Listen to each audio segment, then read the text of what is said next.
ইন্টারনেটে একটি সতর্কবার্তা ঘুরে বেড়াচ্ছে ফেসবুক এবং অন্যান্য সামাজিক মাধ্যম। সেটি হলো আগামী ৪৮ ঘন্টার মধ্যে ভয়ঙ্কর কিছু একটা ঘটতে যাচ্ছে। এখন সেই যে ভয়ঙ্কর কি ঘটতে যাচ্ছে, এটা ত্রিমাত্রিক।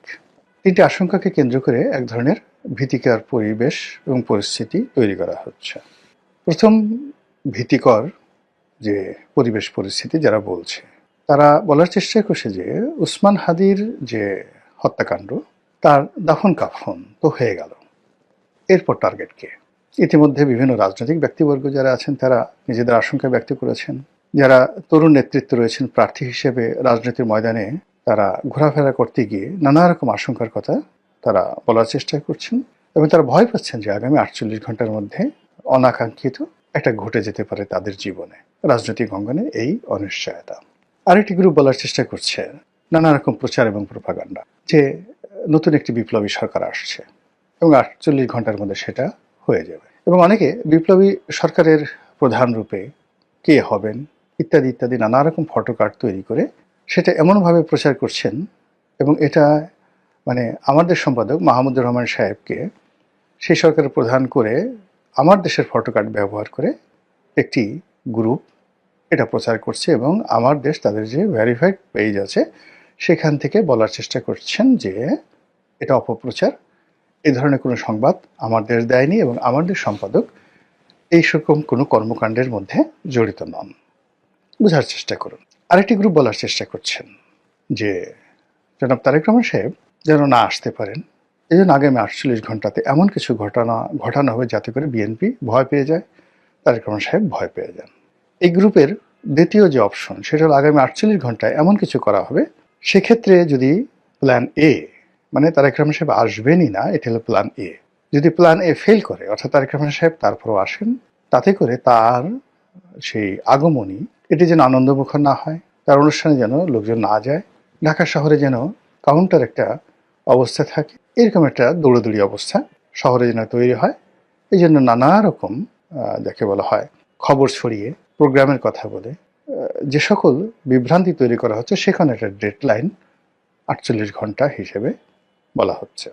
আপনি যদি ধরেন যে আমি এই ভিডিওটি যে সময়টিতে করছি এখান থেকে ৪৮ ঘন্টা আজকে থেকে ধরেন, যেটা আজকে ২১ তারিখ, ২১শে ডিসেম্বর, তাহলে ২১শে ডিসেম্বর চলে গেল, ২২, ২৩, মানে এই দুদিন যদি ধরেন, ২৪ তারিখে হলো ডেডলাইন, আর ২৫ তারিখ সকাল মানে দুপুরের সময় জনাব তারেক রহমান সাহেব আসবেন, তাহলে ঘুরে ফিরে মোটামুটি ২৩ তারিখ রাত্রি অথবা ২৪ তারিখ দুপুর পর্যন্ত এই সময়টিকে ৪৮ ঘন্টার একটা মাহেন্দ্রক্ষণ, মানে সেই মাহেন্দ্রক্ষণ একটি কিছু ঘটানোর জন্য প্রচার চালানো হচ্ছে। এর বাইরে আওয়ামী লীগের পক্ষ থেকে নানা রকম ফিসফাস, নানা রকম কথাবার্তা, যেগুলো এই বাংলাদেশে বসে আমাদের পক্ষে এগুলো উচ্চারণ করাটাও আমাদের পক্ষে উচিত না, সম্ভব না। কিন্তু আওয়ামী লীগের যে অসংখ্য বট বাহিনী এখন আছে, তারপর যারা মূল ধারার একসময় খুব সেলিব্রিটি ছিলেন গণমাধ্যমের, খুব বড় সাংবাদিক, রাজনৈতিক বিশ্লেষক, তারা প্রকাশ্যে দেশের বাইরে থেকে আগামী ৪৮ ঘন্টার মধ্যে যে সকল ঘটনা ঘটতে পারে যে আশঙ্কার কথা বলছে, মানে এটা না বলাই ভালো, খুবই খারাপ কথা তারা বলছে। থার্ডলি হলো যে ভারত এই মুহূর্তে খুব উত্তেজনা দেখাচ্ছে প্রকাশ্যে। স্বয়ং নরেন্দ্র মোদী, মমতা ব্যানার্জি, শশী থারুরের মতো বিখ্যাত ব্যক্তি, ভারতের পররাষ্ট্র সচিব, মানে অমিত শাহ, অন্যান্য যে সকল কূটনৈতিক অঙ্গনের সরকার এবং বিরোধী দলে যারা আছেন, প্রায় সবাই বাংলাদেশের ব্যাপারে মারাত্মক প্রতিক্রিয়া দেখাচ্ছেন। ভারতের যে সকল সাংবাদিক বাংলাদেশ নিয়ে কন্টেন্ট তৈরি করেন, বিভিন্ন পত্রপত্রিকা লেখেন, সাক্ষাৎকার দেন, এমনকি বিবিসিতে কথাবার্তা বলেন, তারা সবাই বলার চেষ্টা করছেন যে ভারতের ধৈর্যের বাঁধ ভেঙে গেছে, এবং তারাও এই 48 আওয়ার্স শব্দটি উচ্চারণ করছে। আমি নিজে খুব অবাক হয়ে যাই যে এই সকল বাক্যগুলো একসঙ্গে মিলল কি করে, এরা তো পরস্পর বিরোধী পক্ষ। তো কেউ যদি 48 আওয়ার্স বলে, তো অন্যরা রাগ হয়ে বলবে যে না, এখানে 48 আওয়ার্স হবে না, এটা 64 ঘন্টা হবে। আরেকজন বলবে না 24 ঘন্টা, আরেকজন বলবে না 30 ঘন্টা। কিন্তু এখানে এই মুহূর্তে বাংলাদেশ নিয়ে যারা উদ্বিগ্ন, বাংলাদেশের রাষ্ট্র ক্ষমতায় আসা থাকা, যাওয়া ইত্যাদি নিয়ে যারা রীতিমতো ইঁদুর দৌড়ের উপরে আছেন, এই মুহূর্তে যারা রাজনৈতিক সুবিধা নিতে চাচ্ছেন বা সুবিধা হারাতে চাচ্ছেন, সকল পক্ষের মধ্যে একই সঙ্গে এই 48 আওয়ার্স যে শব্দটি, এটি কেন বের হয়ে গেল বা বের হয়ে যাচ্ছে, এটা নিয়ে আলোচনা করার চেষ্টা করব। প্রথম, আপনারা যারা নিশ্চিন্ত হতে চান যে কিছুই ঘটবে না, তারা হতে পারেন এই কারণে যে কখনো তারিখ ঘোষণা করে ডেডলাইন দিয়ে কখনো মারামারি হয়নি, কখনো এরকম একেবারে সময়ক্ষণ মাহেন্দ্রক্ষণ বর্ণনা করে পৃথিবীর কোনো দুর্ঘটনা অথবা সুঘটনা ঘটানো যায়নি। নর্মালি এই ধরনের পরিবেশ পরিস্থিতি তৈরি হয় সেই যাকে বলা হয় একটা আতঙ্ক এবং ভয় সৃষ্টির জন্য। এটা অর্ধেক আপনি ধরেন পৃথিবীর, মানে যাকে বলা হয় যত এই ধরনের আতঙ্ক ছড়ানো হয় তার 50% ভয়েড, 50% যাকে বলা হয় বোগাস, এবং কেবলই মাত্র স্বার্থ সিদ্ধির জন্য এই কাজগুলো করা হয়। তো সেই অর্থে 48 আওয়ার্সের মধ্যে কিছুই হবে না, অর্থাৎ 24 তারিখ পর্যন্ত কিছুই হবে না। যা কিছু হওয়ার বা যেভাবে স্বাভাবিকভাবে যা কিছু চলছে ওভাবেই চলবে। যে আতঙ্কের কথাগুলো বলা হচ্ছে সেই আতঙ্কেরগুলো হয়তো ঘটবে না 50% ক্ষেত্রে। আর আরেকটি আতঙ্কের বিষয় রয়েছে, সেটি হলো যে যখন মানে সকল মানুষের মুখ দিয়ে, অন্তর দিয়ে, যাকে বলা হয় চোখ মুখ দিয়ে, পঞ্চ ইন্দ্রিয় দিয়ে একটি বিষয় অনুভূত হয় এবং মানুষের জবান দিয়ে একটি কথা বের হয়ে যায়, তখন সেটা প্রকৃতি ঘটিয়ে দেয়। উদাহরণ হিসেবে বলি, যেমন শেখ হাসিনা পালায় না, শেখ হাসিনা পালিয়ে যাবেন, বাংলাদেশে টিকতে পারবেন, এই কথাগুলো কিন্তু আগস্ট মাসের 5 তারিখের আগে, মানে যখন মেট্রো রেল পুরলো এবং শেখ হাসিনা যখন ওটা দেখতে গেলেন, ঠিক তার আগে তিনি খুব বড়াই করে বলেছিলেন যে শেখ হাসিনা পালায় না, সংবাদ সম্মেলনে পালাবে না। ওবায়দুল কাদের বলেছিলেন যে মরে গেলেও পালাবো না, মির্জা ফখরুলের বাড়িতে গিয়ে উঠবো, থাকতে দেবেন তো। মানে এই যে তার যে কথা, এগুলো কান্নার মতো ছিল এই কথাগুলো। এখন এই কথাগুলো তিনি বলতে চাননি, কিন্তু তার মুখ দিয়ে কিন্তু বের হয়ে গেছে। শেখ হাসিনা কোনোদিন পালাবেন না, পালায় না, এই কথাগুলো তিনি বলতে চাননি বা অতীতে কখনো বলেনি, কিন্তু ওই সময় তার মুখ দিয়ে এই কথাগুলো কিন্তু বের হয়ে গেছে। টেকনাফ থেকে তেঁতুলিয়া পর্যন্ত সমস্ত মানুষ গত কয়েক বছর যাবৎ শুধু বলছিল যে আওয়ামী লীগের জন্য এমন একটা পরিণতি আসবে যে তাকে পালাতে হবে। একই অবস্থা বঙ্গবন্ধুর ক্ষেত্রে। বঙ্গবন্ধুর 15ই আগস্টে যে নির্মম পরিণতি এলো, সেটা কিন্তু বঙ্গবন্ধুর যারা ঘনিষ্ঠজন তারা 1974 সনে টের পেয়েছিলেন। আমাকে একজন লোক বলছিলেন জনাব তাজউদ্দিন আহমেদ সম্পর্কে, ভদ্রলোকের নাম আমার মনে নাই, খুব সিনিয়র একজন পলিটিশিয়ান। তো তিনি সেই 1974 সনে দিল্লিতে যাচ্ছেন, তাজউদ্দিন সাহেব, এবং দিল্লি এয়ারপোর্টের তার সঙ্গে তার দেখা হলো। এবং তখন যে ভদ্রলোক আমাকে বলেছেন তিনি বঙ্গবন্ধুর খুব ঘনিষ্ঠজন ছিলেন, আর তাজউদ্দিন সাহেব তখন বঙ্গবন্ধুর মানে বৃক্ষে পরিণত হয়েছিলেন, তাকে দেখতে পাতেন না। তো তখন তাজউদ্দিন সাহেব ওই ভদ্রলোকের হাত ধরে বলে যে দেখো, তোমার নেতা নিজেও মরবেন, আমাদেরকেও বাঁচতে দেবেন না। দেখুন, তাজউদ্দিন সাহেব মরেছেন, বঙ্গবন্ধু মরেছেন, এবং এই কথা 1 বছর আগে দিল্লি এয়ারপোর্টে তারা কিন্তু পরস্পর আলোচনা করেছে। এবার আমি আমার নিজের একটা অভিজ্ঞতার কথা বলি। 2012 সনে পার্লামেন্টারি কমিটির বৈঠক হচ্ছে। শেখ হাসিনার খুব ঘনিষ্ঠ একজন মানুষ, যিনি এমপি ছিলেন, মন্ত্রী ছিলেন, খুব বড় মন্ত্রী ছিলেন, এবং খুবই জ্ঞানী গুণী জাননেওয়ালা একজন লোক। এক নামে বলবেন, যেহেতু এখন তিনি জেলে আছেন, আমি এই কথাটা বলতে চাচ্ছি না, তার নামটা বলতে চাচ্ছি না, কিন্তু ঘটনা বলতে চাচ্ছি।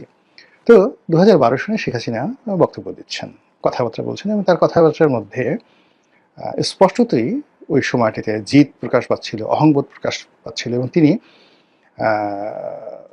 কাউকে পাত্তা দিচ্ছিলেন না। যেমন তিনি বলছিলেন যে দেখো, আল্লাহ আমাকে ক্ষমতা এনেছে, তোমরা কেউ আমাকে ক্ষমতা আনোনি। এমপিদের বলছিলেন তোমাদের কোনো ক্ষমতা নেই, তোমরা সবাই কাটা খাওয়া বিলাই, জাস্ট এই কথাগুলো তিনি বলছিলেন। তারপর তোমাদের লজ্জা নাই, শরম নাই, এবং তোমাদেরকে যদি মানে ওই কাটা খাওয়া বিলাইয়ের মতো কাটা দেওয়া হয়, সবাই গর্ত থেকে বের হয়ে আসে, আবার মানে বিলাইকে যেভাবে পাশার উপর বাড়ি দেওয়া হয় ওই গোপালগঞ্জের আঞ্চলিক ভাষায়, বিলাই আবার চোখের তলে পলায়, আবার সেই কাটা দিলে মিউ মিউ করে সামনে চলে আসে। তোমরা হলো সেই রকম। তো সকল মানুষ মাথা নিচু করে তার বক্তব্য শুনছিলেন। আব্দুল জলিল সাহেব তখন জীবিত, তোফায়েল সাহেব, রাজ্জাক সাহেব, মানে সকলে মিলে তার সেই অপমান কিন্তু সবাই হজম করছিলেন। রাজ্জাক সাহেব তখন জীবিত ছিলেন কিনা আমি বলতে পারবো না, যাই হোক। তো সবাই মানে ইনক্লুডিং সাবির হোসেন চৌধুরী সহ সবাই, মানে 111-এ যারা যাকে বলা হয় কুশীলব ছিলেন তাদেরকে ইন্ডিকেট করে, প্লাস দলের যারা একেবারে নতুন আসছে শুধু দলীয় মনোনয়ন নিয়ে জোয়ারে যারা পাশ করে আসেন, সবাইকে উদ্দেশ্য করে তিনি এই কথাগুলো বলছিলেন। তা এখন আমার পাশে যে ভদ্রলোক বসেছিলেন তিনি বললেন যে দেখো তোমার নেত্রীর, আমি তখন শেখ হাসিনার খুব ঘনিষ্ঠজন ছিলাম, তো বলে দেখো তোমার নেত্রীর কথা শোনো। ওনার মধ্যে একটা অহমিকা বোধ জন্ম নিয়েছে যে আওয়ামী লীগকে বাংলাদেশে তিনি পুনর্জন্ম দিয়েছেন, আর উনি এখন যে কর্মগুলো করছেন সেই কর্মের মাধ্যমে তার হাত দিয়ে আওয়ামী লীগের কবর রচিত হবে, এবং তার অবর্তমানে আওয়ামী লীগের হাল ধরার মতো আর শেখ পরিবারে এই দলের মধ্যে কেউ থাকবে না। সেই কাজ তিনি দেখো আজকে এই অনুষ্ঠানে করে যাচ্ছেন। দলীয় নেতা যদি তার নেতাকর্মীদেরকে সম্মান না করে, দলীয় নেতা যদি তার নেতাকর্মীদেরকে অপমান করে, তাদেরকে তাদের মেরুদণ্ড ভেঙে দেয়, তাহলে আর যা হোক দালাল হবে, দাবেদার হবে, টাউট হবে, বাটপার হবে, সবকিছু হবে, কিন্তু দল পরিচালনা করার মতো নেতা থাকবে না এই দলে। 2012 সনে সেই ভদ্রলোকের বক্তব্য। তারপরে তিনি দলের সঙ্গে ছিলেন, মন্ত্রী হয়েছেন, সবকিছু হয়েছেন, এখন আবার জেলে আছেন। এই হলো মানুষের মুখে দিয়ে যে কথাগুলো বের হয় সেই কথার বাস্তব রূপ, আড়ালে আবডালে যে কথা হয় সেই কথার বাস্তব রূপ। তো এভাবে আপনি বেগম জিয়ার কথা চিন্তা করেন, তারেক রহমান সাহেবের কথা চিন্তা করেন, তাদের জীবনের যে খারাপ পরিণতিগুলো এসেছিল সেই খারাপ পরিণতিগুলো কিন্তু মানুষের মুখে মুখে ঘুরে ফিরে বেড়াতো, এবং তাদের এখন যে সকল দুর্নাম বদনাম আছে রাজনৈতিক অঙ্গনে যাদেরই আছে, এই কথাগুলো কিন্তু সেই আগেই তাদের মুখ দিয়ে বের হয়ে গিয়েছিল। আপনি দেখুন এই সময়টিতে ডক্টর মোহাম্মদ ইউনূস যা করছেন, জামাত যা করছেন, অন্যান্য মানে যে সমস্ত লোকজন করছেন, তা কিন্তু আমাদের দেশের আমজনতা অনেক আগেই সেই বলে দিয়েছে যে এটা হতে পারে, জামাত ক্ষমতা আসলে এই কাজ করবে, ক্ষমতা পেলে এই কাজ করবে, বিএনপি যদি আগামীতে দেশ পরিচালনার দায়িত্ব পায় তারা এই ভুল করবে, ইত্যাদি ইত্যাদি ইত্যাদি সবকিছু। এবং দেখেন সেই ঘটনাগুলি কিন্তু ঘটে যাচ্ছে।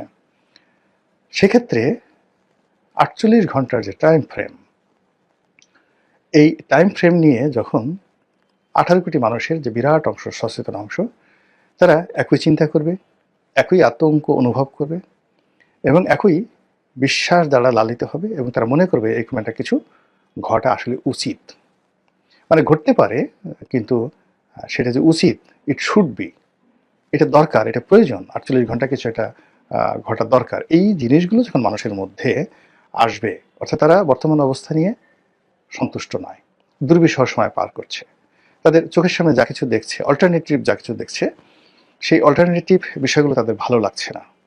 নেতা পছন্দ হচ্ছে না, নেত্রী পছন্দ হচ্ছে না, কর্মকাণ্ড পছন্দ হচ্ছে না, কথাবার্তা পছন্দ হচ্ছে না, প্রতিদিন যে সকল দৃশ্য পছন্দ হচ্ছে না, তারা এর বাইরে অলৌকিক কিছু একটা চিন্তা করছে, সেই চুলকার কবেকার অন্ধকার বিদিশা নিশা, সেই বনলতা সেনের মতো। যে বনলতা সেনের যিনি কবি, তিনি সারা পৃথিবী ঘুরছেন, সেই বন থেকে বনান্তরে, পাহাড় থেকে সমুদ্রে, সমুদ্র থেকে সেই দারুচিনির দ্বীপে, কিন্তু কোথাও তিনি স্বস্তি পাচ্ছেন না, কোথাও তিনি নিরাপত্তা পাচ্ছেন না। ঠিক সেই সময়টাতে নিজের মনের মধ্যে তার হঠাৎ করে উদয় হলো নাটোরের বনলতা সেনের কথা। আর সেই বনলতা সেনের তিনি একটা চরিত্র অঙ্কন করলেন, চুল তার কবেকার অন্ধকার বিদিশার নিশা।